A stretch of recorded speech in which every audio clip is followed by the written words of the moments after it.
Welcome back to 1813 Abundant Life. I'm Kevin Steele, joined by Johnny Acevedo with Destiny Church in Orange County. Hey, Johnny, thanks so much for being with us, man.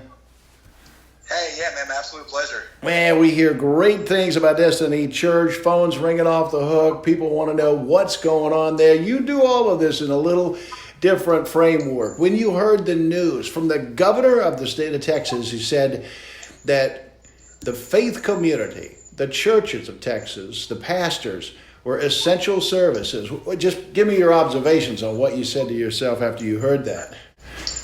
Yeah, man, I was so excited about it. I actually reached out to a friend of mine that's in local government, and we talked about really the excitement, because, we do feel, that the church is very essential. In fact, before all this went down for our area, talking to some of my friends in the political realm, they said, maybe what the world needs right now is a praying church. And so, I feel like, as a believer, yes, the church is very essential. And so whenever I read that and heard that news, I was pretty excited about it. So it was a very monumental moment, but at the same time, I think it really shows really the integrity and the love for the Lord that our governors and all them have. You know what I mean? And so anyway, it was really exciting. And but I think it was a very marking moment for our state, for our nation and all that. And so I was so excited to hear the news on that. Never heard that come from government before. I've never heard that. Come on. All kinds of new things, happening these days, right? In the midst of this coronavirus, we have some extraordinary changes coming for us. We just don't know where they're going to flesh out. Is there going to be more political polarization, or is there going to be less? Is there going to be more cultural polarization? Is there going to be a resurgence in faith? What are your thoughts? Man, I think honestly, kind of like just really talking with everybody, I think that we're in the midst of all this happening right now. I think that we're going to see an increase of faith in our nation and in our world. I think there's going to be, because you're always going to have your conspiracy theories. You're always going to have your opinions about what's going on, what's going to happen later, all these different things. But honestly, man, I'm rooted in faith. And so, I truly believe that what's going to come from this is going to be good. I think as a people, as a nation, as a government, because the other thing too is if you look at all the things that are being handed down and talked about, stimulus checks, whatever it may be, I think that there's a unity that's about to come together more than ever before. Because what we see is that even when we said maybe we were divided, we always find out just how unified the human race is during catastrophe. I mean, it is what it is. Living in Southeast Texas, Katrina, Rita, Harvey, Imelda, all these things, I saw the greatest amounts of unity in the midst of catastrophe. And so I feel more than ever for what we're seeing with this virus and everything. Man, I think we're going to come out on the other side stronger than ever before, not just as a church. So if you're watching this and you're a non-believer, not just as a church, but as a people, I think we're going to be unified more than ever. It's just nothing. It's going to be nothing but good coming from it. Yeah, if there are people watching this and they say, I need a different kind of church, maybe that's Johnny Acevedo and Destiny Church. Yeah, man, well, a little bit of my background. So I wasn't born and raised in church. I really didn't know about Jesus until the 5th grade. A buddy of mine invited me to church, and after just long episodes of running from God, if you will, alcoholism, drug addiction, all that stuff, I found the Lord in January of 2011. I was just miraculously set free and delivered. It was an awesome moment. And so ever since 2011, we've just been chasing after Jesus. I didn't go to Bible school or anything like that, but what I found myself doing was kind of locking myself away in my bedroom, reading the Word, worshiping, talking with God, and believing His Word. I think that's the biggest thing, is believing His Word. And so what you can, all of that, pretty much led us to launching Destiny. And as we talked about a little while ago, is, we're still, we're a new church plant. We're not even 3 months old yet. Yeah. And what you can expect at Destiny, number one, is authenticity, transparency. We're not trying to be like anybody else. We're not trying to be, like people you see on TV or anything like that. Our heart is worship. Our heart is building a throne for the King of Kings. And so, our worship services, when we've had people say, I didn't know I could stand up that long, you know what I mean? So, we love to worship because, we truly believe, we believe in teaching the Bible, discipleship and all that, but our Sunday morning experiences are really geared towards worship, because in the place of worship, God can do so much more than I could preaching for 2.5 hours. And so when you come to Destiny, what you can expect is worship is learning about intimacy with Jesus, and we believe that everybody that comes through our door is there to be equipped as a world changer. And so that's not just being somebody that goes to church Sundays and Wednesdays, but somebody that can actually change the world around them and be a change agent in everyone's life. So that's a little bit of what you can expect from Destiny. We're loud, we're boisterous, we're excitable, and we're very, very passionate. So when we come through the end of this, there will be a lot of people that will have to ask themselves the question, do we restart the regular services in person? Or do we stay with, maybe the online? You're not doing an online type of church service per se. Your message often has been love is greater than fear. Describe how you think you will handle this at Destiny. Yeah, so the first thing is I'll say this. I don't know if I'll have a chance to say it later, but I believe that right now the social media platform for all churches is amazing. We've been talking about it for weeks now, about how we can, during this time, cultivate relationship with Jesus, cultivate relationship with one another.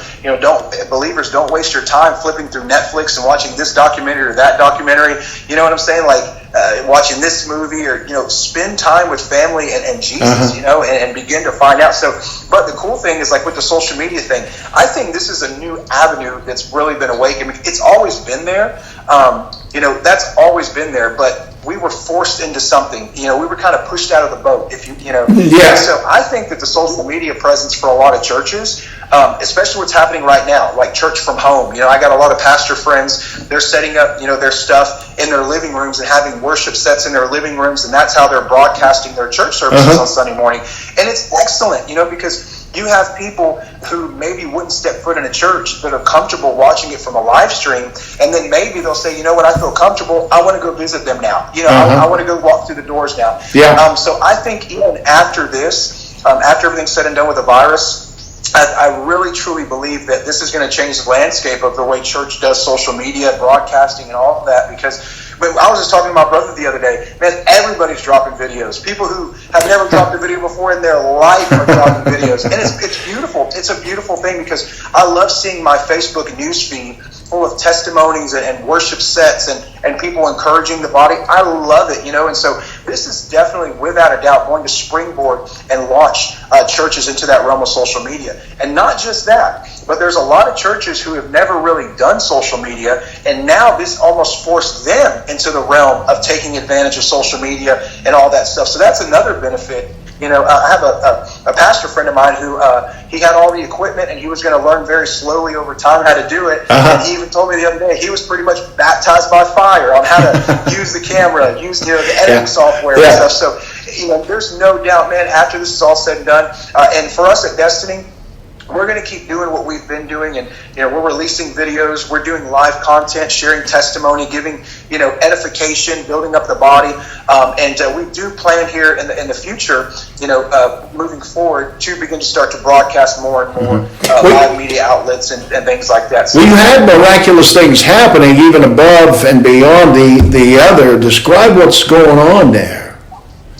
Yeah, man. Well, I'll share this one testimony with you, and this is kind of what we've been experiencing. So we had a couple who didn't know who they were. They later shared the testimony with us. They were on their way driving to Beaumont, and the Lord told them to turn around and go to Orange. And he specifically, the Lord then told the man, reach in your back seat and read the newspaper that's back there.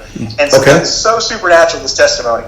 And so his wife goes back, gets the newspaper, and begins to read the article that Miss Penny LaLue did about Destiny Church and myself and my testimony and stuff like that. And he said, that's why we're turning back to Orange. We need to go to Destiny Church. So they're halfway to Beaumont. The Lord speaks to him and says, turn around, go to Orange, go to Destiny Church. And so they walk in.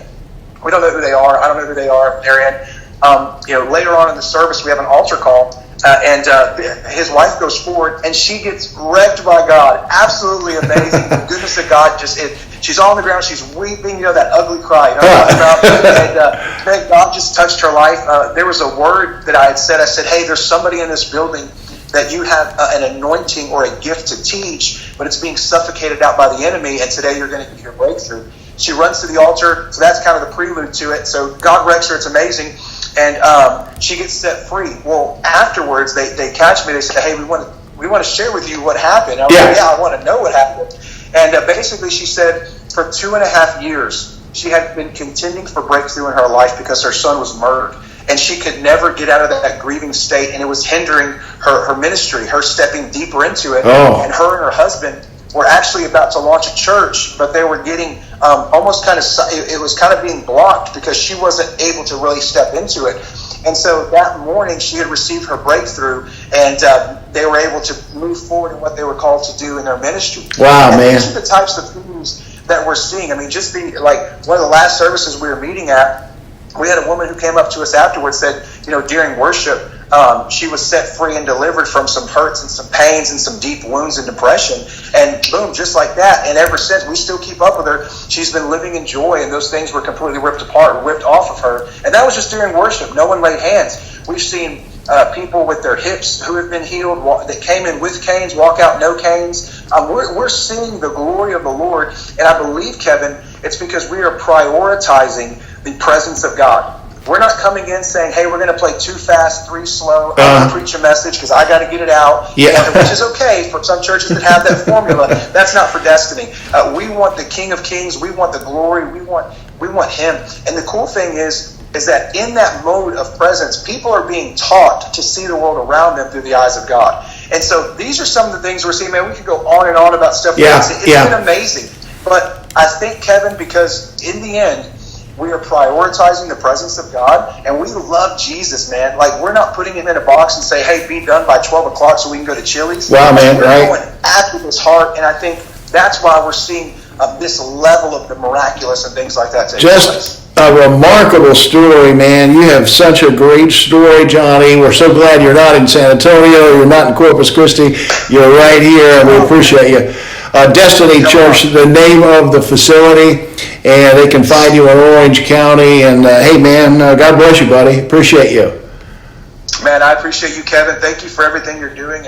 And for those that are watching out there, man, just be encouraged in knowing God is on the throne. He's never leaving it. And don't allow fear to be the driving force of your day-to-day life. But begin to truly understand that Jesus is calling you to something more, and His perfect love for you. Catch this. His perfect love for you is going to be the thing that overcomes any amount of fear and intimidation the enemy could bring your way. So, Kevin, keep doing what you're doing, man, because like I told you before, you're beginning to shine a light on some things that you have the influence and the avenues to do so, man, and this is going to be something that not just believers are going to be able to start to truly come to, but even non-believers, man. So, Kevin, keep being a person that's throwing out faith, man, and you're doing some awesome things. But, yeah. Your authenticity shines right through, and I know it's not just me that notices it. Johnny, thank you so much, buddy. We'll see you soon.